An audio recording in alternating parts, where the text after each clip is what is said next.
शिक्षा मंत्री मदन दिलावर के साथ हो गया गजब। शिक्षा मंत्री का नाम सुनते ही सीबीईओ ने काटा फोन, कहा रॉन्ग नंबर। मदन दिलावर ने स्कूल में गंदगी देख लगाई फटकार। उपस्थिति रजिस्टर मांगा तो बिना स्वीकृति के कई शिक्षक थे अनुपस्थित।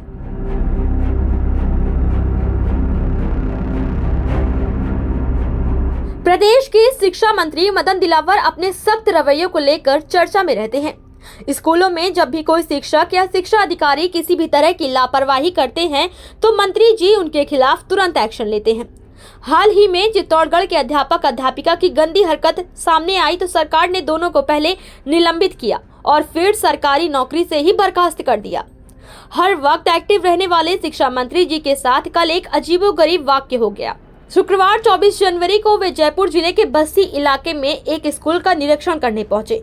वहां की व्यवस्थाओं को देखकर वे नाराज हुए और मुख्य ब्लॉक शिक्षा अधिकारी से बात करनी चाहिए। इस दौरान मंत्री जी के साथ जो हुआ वह वाकई हैरान करने वाला था।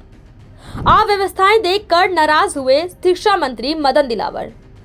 शुक्रवार को शिक्षा मंत्री मदन दिलावर बस्सी इलाके के राम रतनपुरा स्थित राजकीय उच्च माध्यमिक स्कूल का निरीक्षण करने पहुंच गए। स्कूल में गंदगी फैली हुई थी और जगह जगह पानी भरा हुआ था। साफ सफाई नहीं होने से वे काफी नाराज हुए। कुछ अध्यापक बिना अनुमति के गैर हाजिर भी थे। इस तरह की अव्यवस्थाएं देखकर शिक्षा मंत्री ने स्कूल में मौजूद स्टाफ और कार्यवाहक प्रिंसिपल को फटकार लगाई।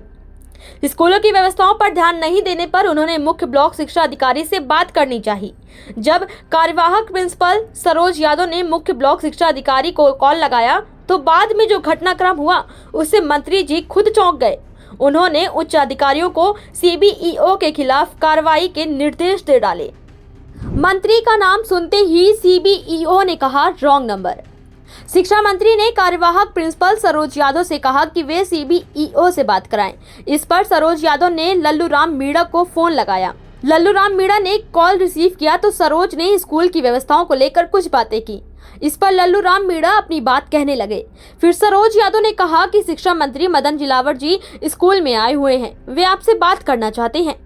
इतना सुनते ही लल्लू राम मीणा ने ये कहते हुए कॉल काट दिया कि ये रॉन्ग नंबर है, यानी कि शिक्षा मंत्री का नाम सुनते ही सीबीईओ ने फोन काट दिया। मंत्री ने फिर से फोन लगाने को कहा कि कार्यवाहक प्रिंसिपल ने अपने मोबाइल से कई बार सीबीईओ को कॉल किया, लेकिन उन्होंने कॉल रिसीव नहीं किया। इस घटनाक्रम से शिक्षा मंत्री काफी नाराज हुए।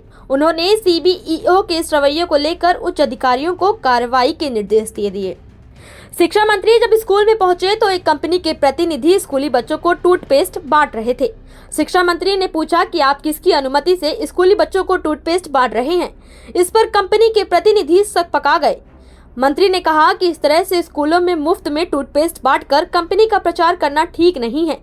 इसके बाद कंपनी के प्रतिनिधि माफी मांगते हुए स्कूल से चले गए। मंत्री जी ने स्कूल का हाजिरी रजिस्टर चेक किया तो अक्टूबर 2024 के बाद से किसी भी स्टाफ की छुट्टियां दर्ज नहीं थी। कुछ स्टाफ के हस्ताक्षर किए थे जबकि अधिकतम कॉलम खाली पड़े थे। स्कूल के उपस्थिति रजिस्टर को संधारित नहीं करने पर भी मंत्री ने कार्यवाहक प्रिंसिपल सरोज यादव को फटकार लगाई।